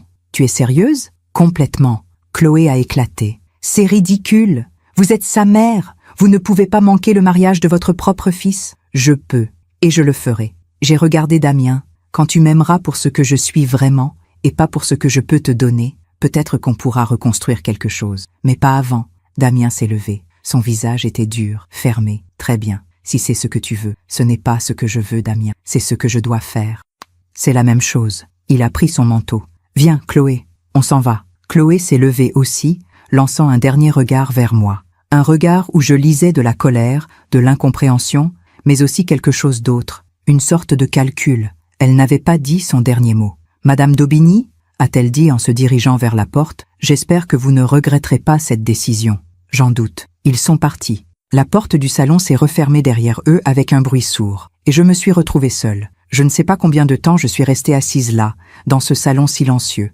Peut-être 10 minutes, peut-être 1 heure. Julien est entré finalement, avec précaution. « Madame, puis-je débarrasser ?» J'ai levé les yeux vers lui. Son visage était inquiet, bienveillant. « Julien ?» Ma voix s'est brisée. « Est-ce que j'ai fait la bonne chose ?» Il s'est approché. Il a posé sa main sur mon épaule, un geste qu'il ne se serait jamais permis en temps normal. « Madame d'Aubigny, en 22 ans, je ne vous ai jamais vu faire quelque chose qui manquait de dignité. Ce soir, ne fait pas exception. » J'ai hoché la tête, mais je ne pouvais pas parler. Si j'ouvrais la bouche, j'allais me mettre à pleurer, et je ne voulais pas. Pas encore. « Voulez-vous que je vous appelle un taxi ?»« Non, je vais marcher. »« Madame, il est tard. J'ai besoin de marcher, Julien. » Il a compris. Il m'a aidé à me lever, m'a tendu mon manteau. « Soyez prudente, madame. » Toujours. Je suis sortie du restaurant par la porte de service, celle que j'utilisais quand je ne voulais pas croiser les clients. Paris était endormi. Les rues étaient presque vides. Juste quelques retardataires, quelques amoureux qui rentraient chez eux. J'ai marché sans but précis. Mes pieds me portaient. Automatique. J'ai pensé à toutes ces années, à tous ces sacrifices, à toutes ces nuits où je m'endormais épuisée, les mains douloureuses, mais le cœur plein parce que je construisais quelque chose pour mon fils. Et maintenant, il me reprochait précisément cela, d'avoir travaillé trop dur, d'avoir trop sacrifié. Peut-être qu'il avait raison. Peut-être que j'aurais dû travailler moins, être plus présente. Peut-être que j'aurais dû être une mère différente. Mais je n'avais pas eu le choix. Ou du moins, c'est ce que je m'étais toujours dit. Je me suis arrêtée sur un pont. La Seine coulait en dessous, noire et silencieuse. Les lumières de Paris se reflétaient dans l'eau comme des étoiles inversées. J'ai regardé mes mains posées sur le parapet, ces mains qui avaient tout construit, ces mains qui, ce soir, avaient tout perdu. J'ai touché la bague de ma grand-mère. Le métal était froid contre ma peau. Porte-la quand tu as besoin de courage, Bérangère. J'avais eu du courage ce soir. J'avais dit la vérité. J'avais refusé d'être manipulée. Mais le courage a un prix. Et ce prix, c'était mon fils. Une larme a coulé sur ma joue, puis une autre. Puis je n'ai plus pu m'arrêter. J'ai pleuré. Debout sur ce pont, au milieu de la nuit parisienne, j'ai pleuré toutes les larmes que je retenais depuis des mois, des années peut-être. J'ai pleuré la mère que j'avais voulu être et que je n'avais pas réussi à être. J'ai pleuré le fils que j'avais perdu. J'ai pleuré la solitude qui m'attendait. Et quand je n'ai plus eu de larmes, quand il ne restait plus qu'un vide immense et une fatigue infinie, j'ai repris mon chemin, vers chez moi, vers ma vie, vers ce qui restait. Je me demande encore si j'ai fait le bon choix. Et vous, qu'auriez-vous fait à ma place? Auriez-vous eu ce courage? Ou auriez-vous fermé les yeux pour garder l'illusion d'une famille? Dites-le-moi. J'ai besoin de savoir. Les jours qui ont suivi cette soirée ont été étranges. Pas douloureux de la manière que j'anticipais. Pas cette douleur aiguë, insupportable, qui vous coupe le souffle. Non, C'était une douleur sourde, constante, comme une dent cassée dont on explore sans cesse le contour avec la langue, incapable de s'en empêcher. Je me réveillais, j'allais au restaurant, je travaillais, je rentrais chez moi, je dormais. La vie continuait, avec une régularité mécanique, mais quelque chose en moi avait changé. Une semaine après notre confrontation, Damien m'a envoyé un message. « Maman, on doit parler, s'il te plaît. » Je l'ai regardé pendant plusieurs minutes. Mes doigts ont flotté au-dessus du clavier. J'ai tapé plusieurs réponses, les ai toutes effacées. Finalement, j'ai répondu simplement « Je ne pense pas que ce soit le bon moment. » Il n'a pas insisté. 2 jours plus tard, un autre message. « Je ne comprends pas pourquoi tu réagis comme ça. On peut en discuter, non ? » On peut en discuter. Comme si c'était une simple dispute, un malentendu qu'on pouvait régler autour d'un café. Je n'ai pas répondu. Ma sœur Mathilde a appelé. Damien avait dû lui parler. « Péré, qu'est-ce qui se passe ? Damien m'a dit que tu ne viendrais pas au mariage. C'est vrai ? Mais pourquoi ? » J'ai pris une grande inspiration. Et pour la première fois, j'ai raconté. Tout, le dîner, l'insulte, la conversation que j'avais entendue, la confrontation. Mathilde a écouté en silence. Quand j'ai fini, il y a eu un long moment sans parole. « Mon Dieu, Béré », a-t-elle finalement murmuré. « Je suis désolée. Ce n'est pas ta faute. Comment vas-tu ? » J'ai hésité. Comment allais-je ? Je ne sais pas. Certains jours, je me dis que j'ai fait ce qu'il fallait. D'autres jours, je me demande si je ne suis pas en train de commettre la plus grande erreur de ma vie. « Tu as fait ce qu'il fallait », a dit Mathilde avec conviction. « Tu t'es respecté, c'est le plus important. Mais c'est mon fils, Mathilde, mon unique enfant. Je sais, sa voix était douce. Mais parfois, aimer quelqu'un, c'est accepter de le perdre plutôt que de se perdre soi-même. » Ces mots sont restés avec moi longtemps après que nous ayons raccroché. Aimer quelqu'un, c'est accepter de le perdre plutôt que de se perdre soi-même. 3 semaines après la rupture, quelque chose d'inattendu s'est produit. J'étais au restaurant, comme tous les jeudis soirs, quand une femme est entrée. La soixantaine, cheveux gris courts, élégante mais sans ostentation. Elle portait un sac en toile et des chaussures plates. Julien l'a installée à une table près de la fenêtre. Une table pour une personne. Pendant tout le dîner, je l'ai observée discrètement depuis la cuisine. Elle mangeait lentement, savourant chaque bouchée. Elle ne regardait pas son téléphone. Elle ne lisait pas. Elle était simplement présente. À elle-même, à sa nourriture, au moment. À la fin du repas, elle a demandé à me voir. « La dame de la table 8 souhaiterait vous parler, madame », m'a informé Julien. J'ai essuyé mes mains sur mon tablier et je suis sortie de la cuisine. « Bonsoir, madame. J'espère que tout était à votre goût ?» Elle a souri, un sourire qui éclairait tout son visage. C'était exquis, vraiment. Mais ce n'est pas seulement pour ça que je voulais vous parler. Elle a hésité. « Je m'appelle Françoise Lemoine. J'étais psychiatre. Je suis à la retraite maintenant. Enchantée. Je viens ici depuis 15 ans, a-t-elle continué. Toujours seule, toujours le jeudi. Et je vous ai vu, au fil des années, dans la cuisine, avec vos équipes, avec vos clients. Je ne savais pas où elle voulait en venir. Dernièrement, a-t-elle dit doucement, j'ai remarqué que quelque chose avait changé, dans votre regard, dans la façon dont vous vous tenez. Elle a fait une pause. Je me trompe, peut-être. Je m'excuse si c'est indiscret. Mais est-ce que vous allez bien ? La question m'a surprise. Pas parce qu'elle était intime, mais parce qu'elle était sincère. Cette femme, que je ne connaissais pas vraiment, avait vu quelque chose que j'essayais de cacher. Ma voix s'est brisée légèrement. Je traverse une période difficile. Elle a hoché la tête, compréhensive. Est-ce que vous accepteriez de vous asseoir un moment ? J'ai regardé autour de moi. Le restaurant était presque vide.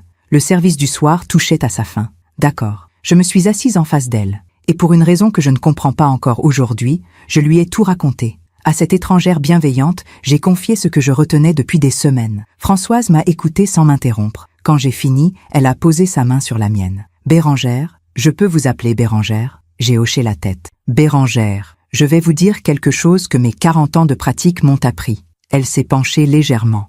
Les enfants passent leur vie à se construire en opposition ou en prolongement de leurs parents. C'est normal, c'est sain même. Mais parfois, dans ce processus, ils oublient de voir leurs parents comme des êtres humains. Ils les voient comme des fonctions. La mère, le père, le pourvoyeur, le protecteur. Je l'écoutais, suspendu à ces mots. Votre fils a besoin de vous voir comme une fonction. La mère qui donne, la mère qui sacrifie, la mère qui ne dit jamais non. Elle a serré ma main. En lui disant non, vous avez brisé cette image. Et c'est terrifiant pour lui. Mais est-ce que j'ai eu raison ? Vous avez eu raison, a-t-elle dit avec conviction. Parce que vous vous êtes respectée. Parce que vous avez refusé d'être réduite à un distributeur d'amour et d'argent. Elle a souri tristement. Mais avoir raison ne rend pas les choses moins douloureuses. Non, il vous en veut maintenant. C'est normal. Mais un jour, peut-être dans un mois, peut-être dans un an, peut-être dans 10 ans, il comprendra. Elle a lâché ma main. Et même s'il ne comprend jamais, vous saurez que vous avez agi avec dignité. Cette conversation a été un tournant. Pas parce qu'elle m'a donné des réponses, mais parce qu'elle m'a donné quelque chose de plus précieux. La permission de lâcher prise. La permission d'accepter que je ne pouvais pas contrôler ce que Damien pensait de moi. La permission de vivre ma vie, même si cela signifiait vivre sans lui. Les semaines ont passé. Avril est devenu mai. Les lys de mon petit jardin intérieur ont commencé à fleurir. Ces lys blancs que je plantais moi-même chaque printemps depuis l'ouverture du restaurant. Un matin, je suis descendue tôt pour les arroser. Le soleil se levait à peine. Le restaurant était silencieux.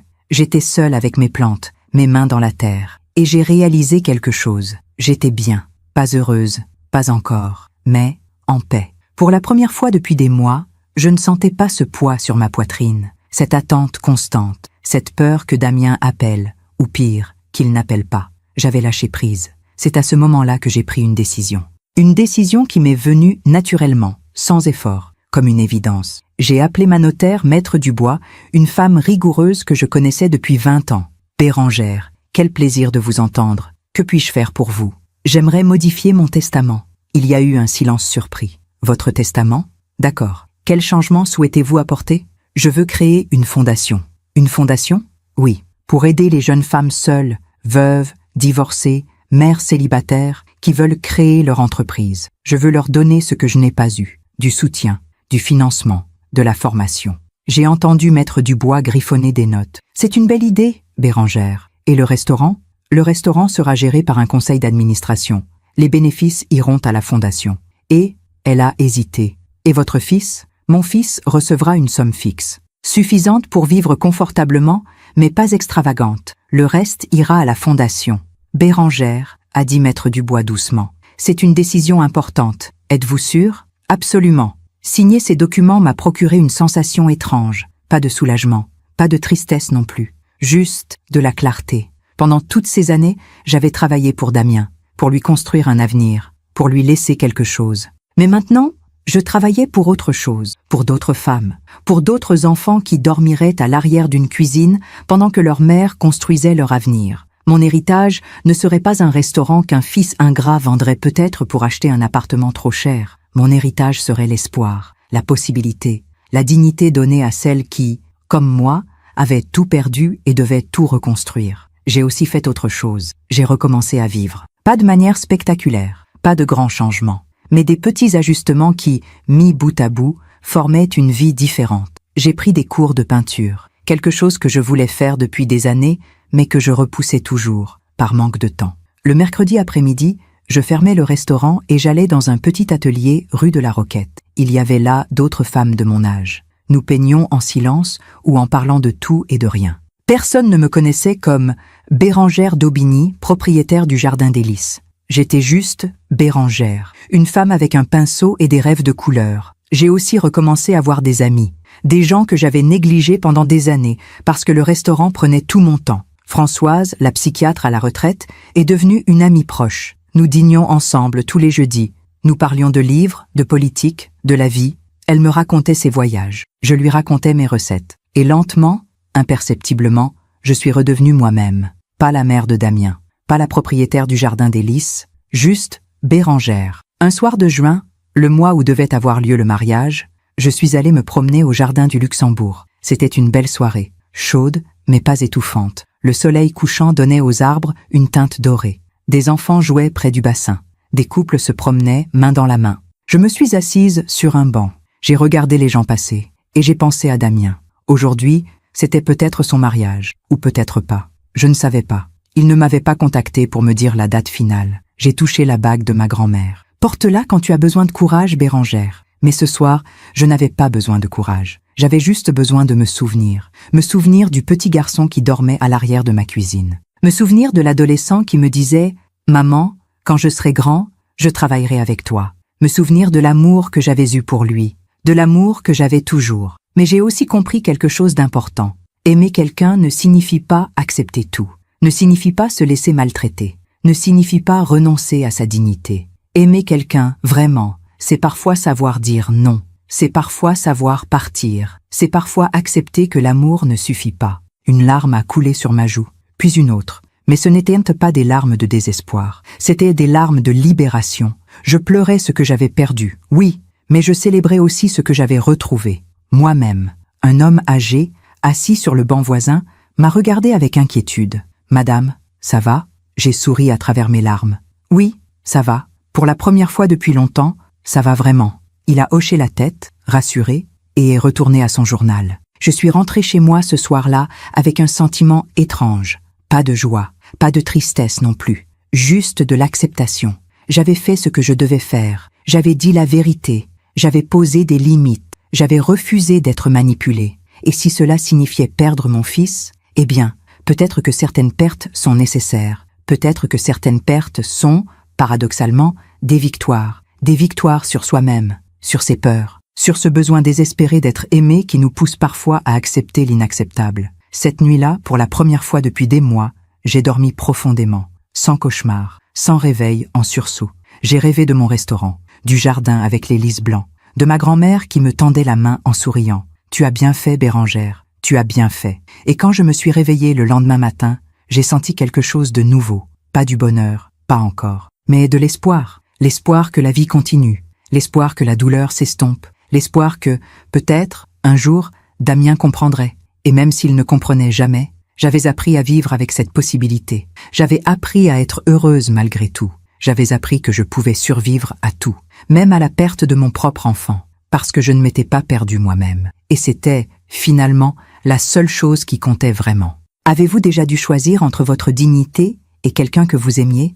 Avez-vous déjà dû dire non à quelqu'un d'important pour vous dire oui à vous-même? Racontez-moi. Vos histoires me donnent du courage. 3 ans ont passé. 3 ans pendant lesquels j'ai appris à vivre autrement, à respirer autrement, à être Bérangère, sans le poids de l'attente ou de la culpabilité. Le jardin des lys continuait de prospérer. Ma fondation, que j'avais baptisée « Les mains qui bâtissent », avait aidé 17 femmes à créer leur entreprise. 17 histoires de courage et de renaissance qui me rappelaient chaque jour pourquoi j'avais fait les choix que j'avais faits.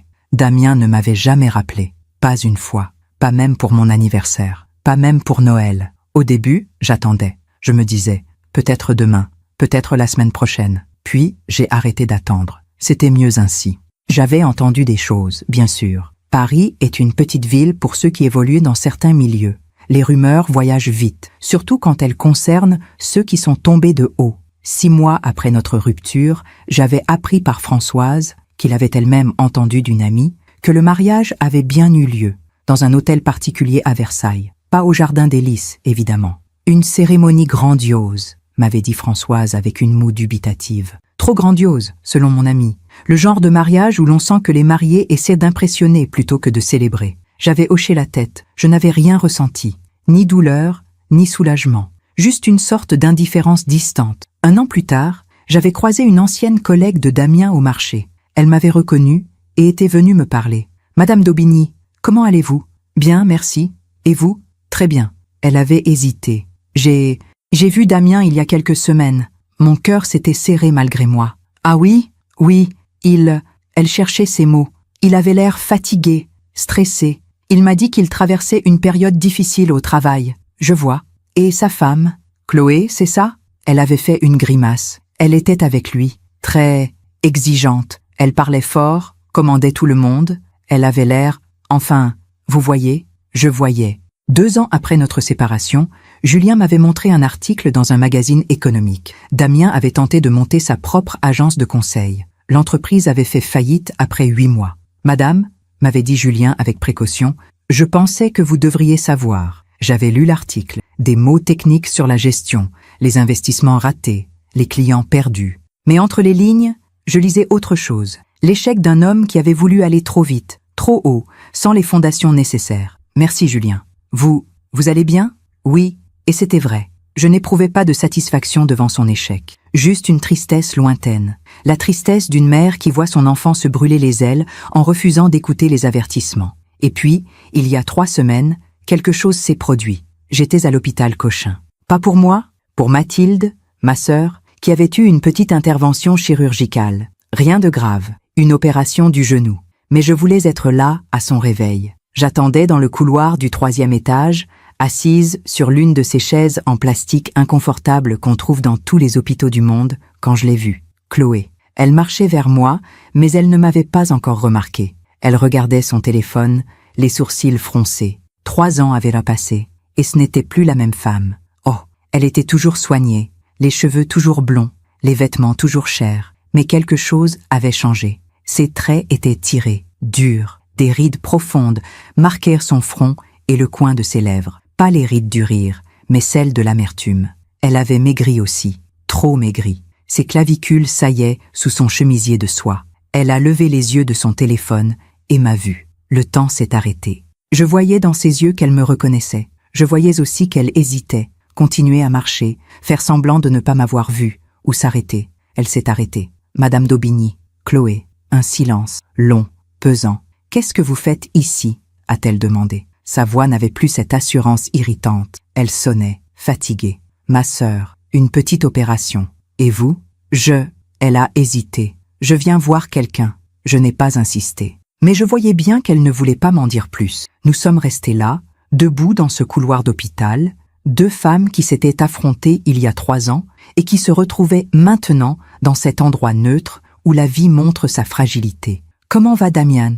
ai-je demandé, pas par politesse, par besoin réel de savoir. Le visage de Chloé s'est crispé. « Damien va !» Elle a ri, un rire sans joie. « Damien va comme quelqu'un qui a tout raté. Que voulez-vous dire? Vous ne savez pas ?» Elle me regardait avec quelque chose qui ressemblait à du défi. « Bien sûr que non.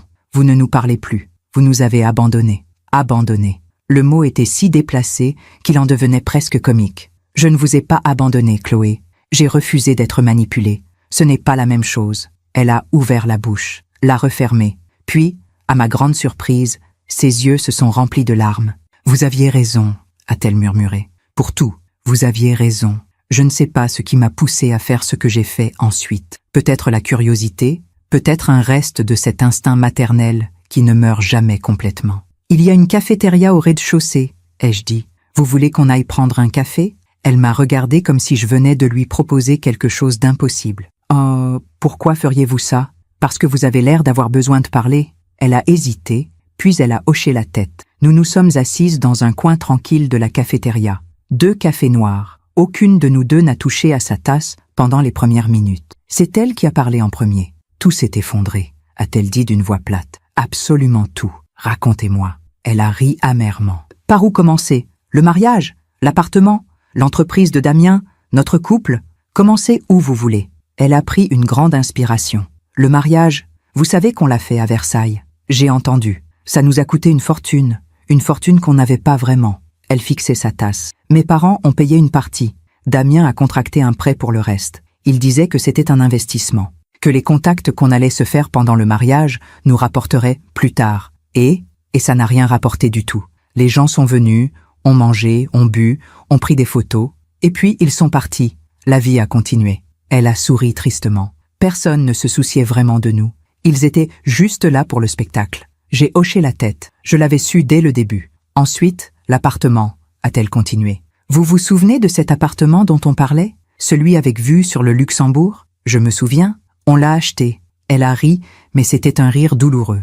Enfin, on a essayé. On a pris une hypothèque énorme. Damien était sûr que son entreprise allait décoller, qu'on pourrait facilement rembourser. Mais l'entreprise a fait faillite, vous savez? J'ai lu un article. Alors, vous savez, elle a bu une gorgée de café, grimaçant comme si c'était du poison. Il a perdu tout l'argent qu'il avait investi. Et plus encore, il y a des dettes, beaucoup de dettes. Et l'appartement? Vendu, aux enchères. On vit maintenant dans un 2 pièces à Créteil. Elle a dit ça comme si c'était une sentence de mort. Créteil, moi qui ai grandi dans le 16e arrondissement. Il y avait quelque chose de pathétique dans sa voix, mais aussi quelque chose d'humain. Pour la première fois, je voyais Chloé non pas comme un personnage arrogant, mais comme une femme qui avait construit sa vie sur des illusions et qui voyait maintenant ses illusions s'effondrer. « Et vous ?» ai-je demandé. « Comment allez-vous ?»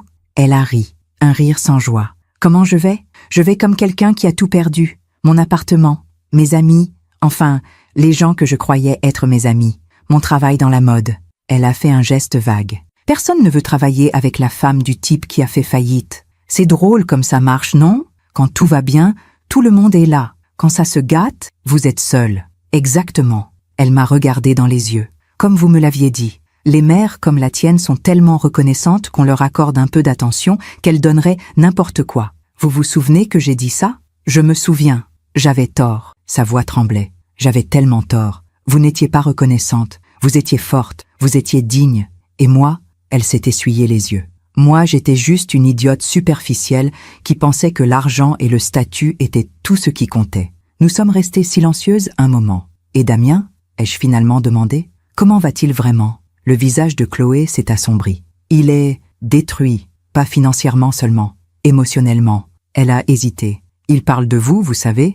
Mon cœur s'est serré. Qu'est-ce qu'il dit? Il dit qu'il a tout gâché, que vous aviez raison, que elle a pris une grande inspiration, que je n'étais pas la bonne personne, que vous l'aviez vu avant lui. Vous êtes toujours ensemble? Elle a ri amèrement. Techniquement, oui, on n'a pas divorcé, mais elle a regardé par la fenêtre. On ne se parle presque plus. On vit côte à côte, mais séparément. Lui sur son canapé avec ses échecs, moi dans la chambre avec mes regrets. C'est pour lui que vous êtes ici? À l'hôpital? Elle a hoché la tête. Il est au 5e étage, service de psychiatrie. Il a essayé, sa voix s'est brisée. Il a essayé de se faire du mal. Rien de grave, heureusement, mais assez pour qu'on le garde en observation. Le monde a basculé. Mon fils, mon Damien, au service de psychiatrie. Depuis quand? Ma voix était à peine audible. 3 jours. Est-ce que je peux le voir? Chloé m'a regardé longuement.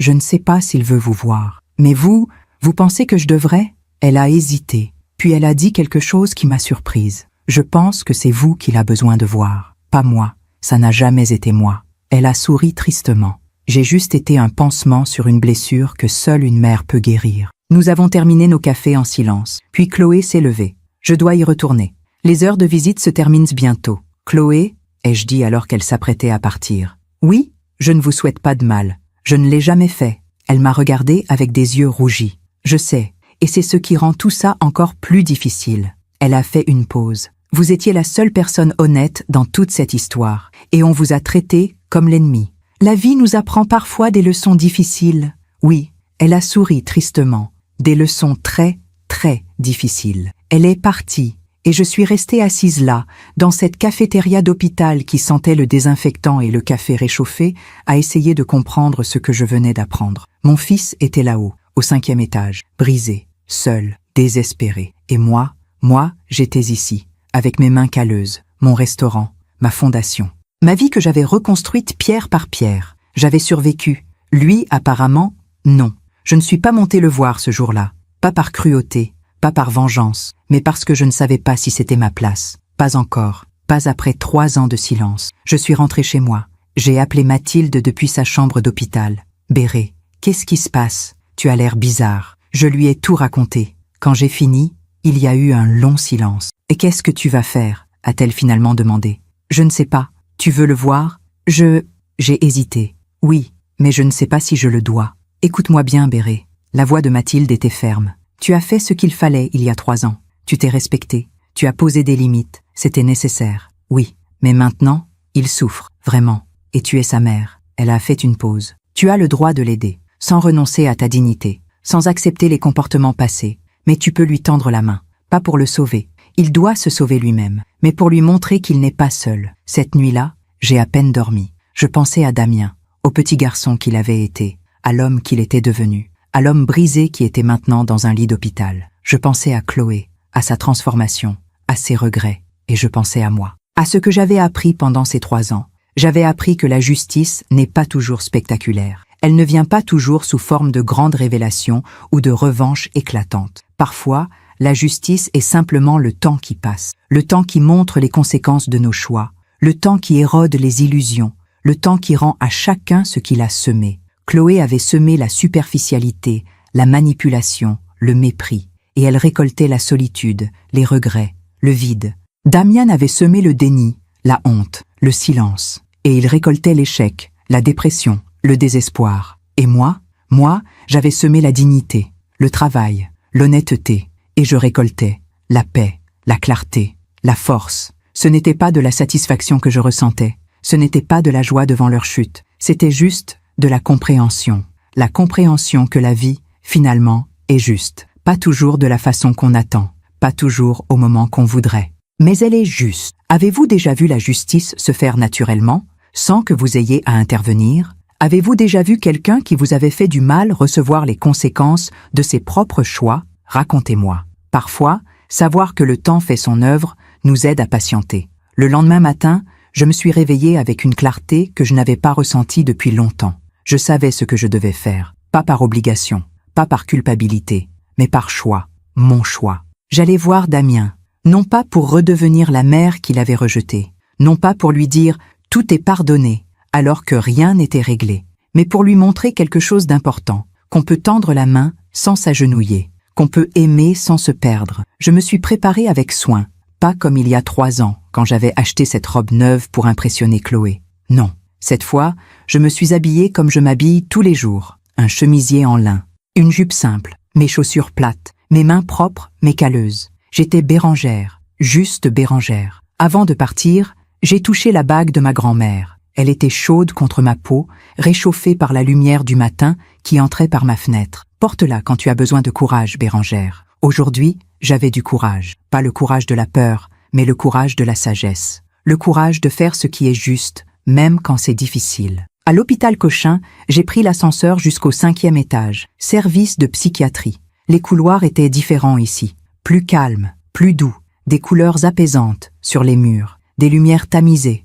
À l'accueil, une jeune infirmière m'a accueilli avec un sourire professionnel. « Bonjour madame, qui venez-vous voir ?»« Damien Moreau, je suis sa mère. » Elle a vérifié sur son ordinateur. « Ah oui, chambre 512. » Elle a hésité. « Madame, il est conscient, mais il est encore très fragile. Essayez de ne pas le bouleverser. » « Je comprends. » Et elle m'a regardé avec gentillesse. « C'est bien que vous soyez là. Il demande après vous depuis hier. » Mon cœur s'est serré. « Il demande après moi ?»« Oui. » Il répète votre nom. « Bérangère. C'est bien vous ?»« C'est moi. » J'ai marché lentement dans le couloir. Chambre 508, 510, 512. Je me suis arrêtée devant la porte. Ma main tremblait légèrement en la posant sur la poignée. 3 ans.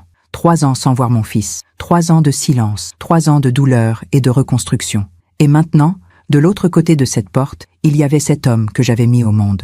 Cet enfant que j'avais aimé plus que ma propre vie. Cet homme qui m'avait brisé le cœur. J'ai pris une grande inspiration.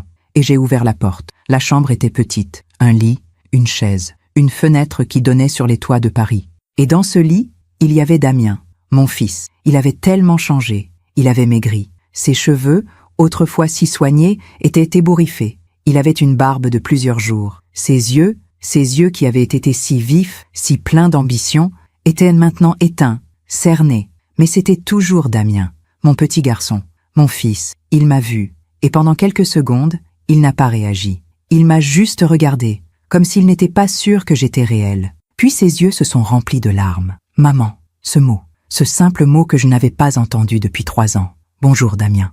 Ma voix était calme, stable, mais mon cœur battait si fort que j'avais l'impression qu'il allait exploser. Je me suis approchée du lit. J'ai tiré la chaise et je me suis assise. Pas trop près, pas trop loin, juste à la bonne distance. Nous sommes restés silencieux pendant un long moment. Lui, dans son lit, les yeux fixés sur moi. Moi, sur ma chaise, les mains posées sur mes genoux. « Tu es venu » a-t-il finalement murmuré. « Oui, je pensais que tu ne viendrais jamais. J'ai hésité. Pourquoi tu es venu ?» J'ai réfléchi à ma réponse. Je voulais être honnête, totalement honnête. Parce que tu es mon fils. Parce que, malgré tout ce qui s'est passé, malgré la douleur, malgré les 3 ans de silence, tu es mon fils. Et une mère ne peut pas complètement effacer cela. Il a fermé les yeux.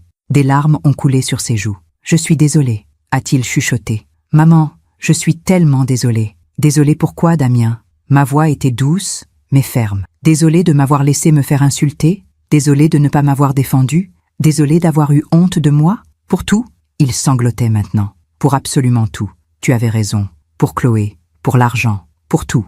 Je ne voulais pas avoir raison, Damien. Je voulais juste être respecté. Je sais. » Il a ouvert les yeux et m'a regardé. « Je sais maintenant. Mais c'est trop tard. » Je me suis penchée légèrement en avant. « Damien, qu'est-ce qui s'est passé ? Vraiment ?» Il a ri, un rire amer, cassé. Qu'est-ce qui s'est passé ? Tout s'est effondré. L'entreprise, l'appartement, mon mariage, ma vie. Il a regardé le plafond. Je pensais que j'étais intelligent, que j'avais tout compris, que je n'avais pas besoin des conseils d'une mère qui passait sa vie en cuisine. Damien ?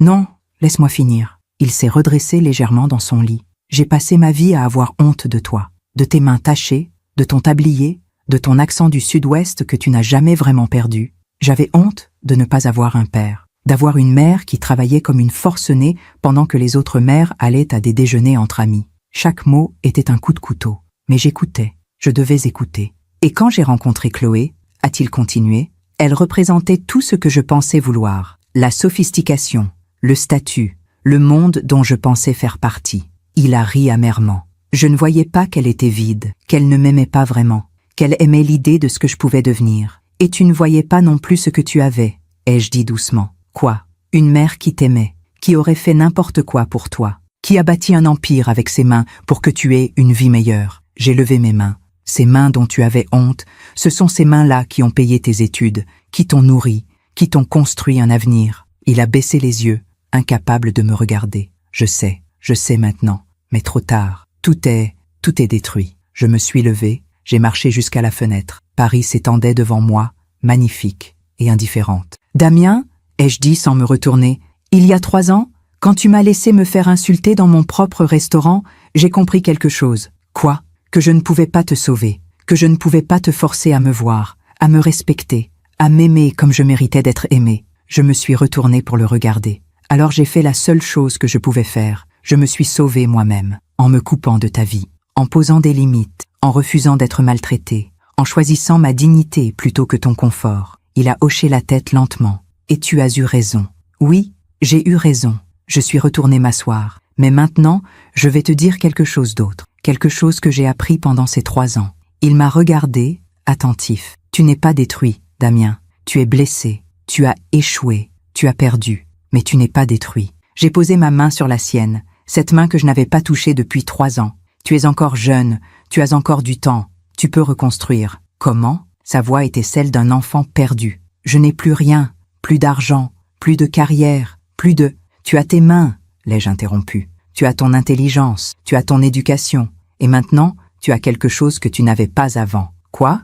L'humilité, la conscience de tes erreurs, la compréhension que la valeur d'une personne ne se mesure pas à son compte en banque ou à son code postal. Nous sommes restés silencieux un moment. « Maman, a-t-il finalement dit, est-ce que tu peux me pardonner ?» J'ai réfléchi longuement à cette question, pas parce que je ne connaissais pas la réponse, mais parce que je voulais la formuler correctement. Le pardon, Damien, ce n'est pas oublier, ce n'est pas effacer. J'ai serré sa main. C'est accepter que ce qui s'est passé fait partie de notre histoire. C'est décider de ne plus porter le poids de la rancune. Alors, tu me pardonnes? Je te pardonne. Mais cela ne signifie pas que les choses redeviendront comme avant. Il a avalé avec difficulté. Qu'est-ce que ça signifie? Ça signifie que nous devons reconstruire, lentement, avec honnêteté. J'ai regardé ses yeux rougis. Ça signifie que tu dois d'abord te reconstruire toi-même, faire ce travail, comprendre pourquoi tu as fait les choix que tu as faits. Et après, si tu veux qu'on ait une relation, ce sera une relation basée sur le respect mutuel, pas sur ce que je peux te donner, pas sur l'obligation, mais sur un vrai lien. Je veux ça, a-t-il dit avec urgence. Je veux vraiment ça. Alors commence par te soigner, par aller mieux, par comprendre qui tu es vraiment, pas qui tu penses devoir être. Je suis resté avec lui encore 1 heure. Nous avons parlé, pas de tout. Il y avait trop à dire pour une seule visite. Mais nous avons commencé. Je lui ai parlé de ma fondation, de ces 17 femmes que j'avais aidées à reconstruire leur vie. Tu fais ça? Il semblait étonné. Une fondation? Oui, les mains qui bâtissent. J'ai souri. Pour toutes les femmes qui, comme moi, ont dû tout recommencer à 0. C'est magnifique, maman. C'est ma façon de donner un sens à tout ce qui s'est passé. Il a hoché la tête, pensif. Et l'héritage? Le restaurant? Le restaurant continuera. Et quand je ne serai plus là, il appartiendra à un conseil d'administration. Les bénéfices iront à la fondation. Et moi? Sa voix était petite. Tu recevras une somme qui te permettra de vivre confortablement. Mais pas une fortune. J'ai regardé dans ses yeux. Parce que je veux que tu construises ta propre vie, avec tes propres mains, comme je l'ai fait. Il a fermé les yeux, mais il a hoché la tête. Je comprends. Et tu as raison. Quand l'infirmière est venue me dire que les heures de visite étaient terminées, je me suis levé. Je reviendrai, ai-je dit. Pas demain, mais bientôt. Promis? Promis. Il m'a attrapé la main alors que je m'apprêtais à partir. Maman, sa voix tremblait. Merci d'être venue. Merci de ne pas m'avoir abandonné. Un enfant peut abandonner ses parents, Damien. Mais une mère, j'ai souri tristement. Une mère ne peut jamais vraiment abandonner son enfant. Elle peut s'éloigner pour se protéger. mais elle ne peut jamais oublier complètement. Je t'aime, maman. Ces mots que je n'avais pas entendus depuis si longtemps. Je t'aime aussi, mon fils. En sortant de l'hôpital, je me suis arrêtée sur les marches. Le soleil brillait. Paris vivait sa vie habituelle. Des gens passaient, pressés, indifférents. Et moi, Bérangère d'Aubigny, 68 ans, restauratrice, mère, femme qui avait tout perdu et tout reconstruit, je me suis assise sur ces marches et j'ai regardé mes mains. Ces mains qui avaient pétri tant de pâtes, ces mains qui avaient essuyé tant de larmes, ces mains qui avaient construit un empire, ces mains qui avaient posé des limites, ces mains qui aujourd'hui avaient tendu la main à un fils perdu. Elles étaient calleuses, tachées, vieillies, mais elles étaient belles. Parce qu'elles étaient honnêtes, j'ai pensé à tout le chemin parcouru, à cette soirée au restaurant, il y a 3 ans, quand Chloé m'avait insultée, à la confrontation, à la rupture, à la douleur, à ces 3 années de reconstruction, de découverte de moi-même, de paix retrouvée, et maintenant, à ce nouveau chapitre qui commençait peut-être avec Damien, ou peut-être pas, le temps le dirait. Mais ce que je savais avec certitude, c'est que j'avais fait ce qu'il fallait. J'avais choisi ma dignité, j'avais refusé d'être manipulée, j'avais construit une vie qui avait du sens, même sans mon fils. Et maintenant, si nous devions nous retrouver, ce serait sur de nouvelles bases, des bases saines, des bases de respect. En rentrant chez moi ce soir-là, je me suis arrêtée au jardin des Lys. Julien était là, comme toujours. « Madame, comment s'est passée votre journée ?»« Bien, Julien, très bien. » Il m'a regardée attentivement. « Vous avez l'air différente. »« Différente comment ? Plus légère, comme si vous veniez de déposer un poids. » J'ai souri. C'est exactement ça. Le soir, assise dans mon salon avec une tasse de thé, j'ai pensé à toutes les femmes qui, comme moi, avaient été insultées, rabaissées, sous-estimées. Toutes ces femmes qui travaillaient dans l'ombre pendant que d'autres récoltèrent les lauriers. Toutes ces femmes aux mains calleuses et au cœur généreux. Toutes ces femmes qui donnaient tout et ne recevaient que du mépris en retour. Et j'ai compris que mon histoire n'était pas qu'à moi. C'était l'histoire de toutes ces femmes. Et si mon expérience, ma douleur, ma reconstruction, ma sagesse, pouvait aider ne serait-ce qu'une seule de ces femmes à ouvrir les yeux. Si mon histoire pouvait montrer à une seule mère qu'elle a le droit de se respecter. Si mon parcours pouvait inspirer une seule femme à choisir sa dignité plutôt que l'approbation des autres, alors tout cela, toute cette douleur, toutes ces larmes, tous ces sacrifices auraient eu un sens profond, un sens qui dépassait ma petite vie. Et c'était, finalement, tout ce qui importait. J'ai touché une dernière fois la bague de ma grand-mère. Porte-la quand tu as besoin de courage, Bérangère. Je n'avais plus besoin de courage maintenant. J'avais quelque chose de plus précieux. J'avais la sagesse de savoir que la valeur d'une femme ne se mesure pas à ce que les autres pensent d'elle. La sagesse de comprendre que l'amour sans respect n'est pas de l'amour. La sagesse d'accepter que parfois, perdre quelqu'un, c'est se retrouver soi-même. Et c'était cette sagesse que je voulais transmettre aux femmes qui m'écoutent, aux mères qui souffrent en silence, aux travailleuses qu'on sous-estime, à toutes celles qui ont des mains calleuses et des cœurs immenses. Vous êtes belles, vous êtes fortes, vous êtes dignes.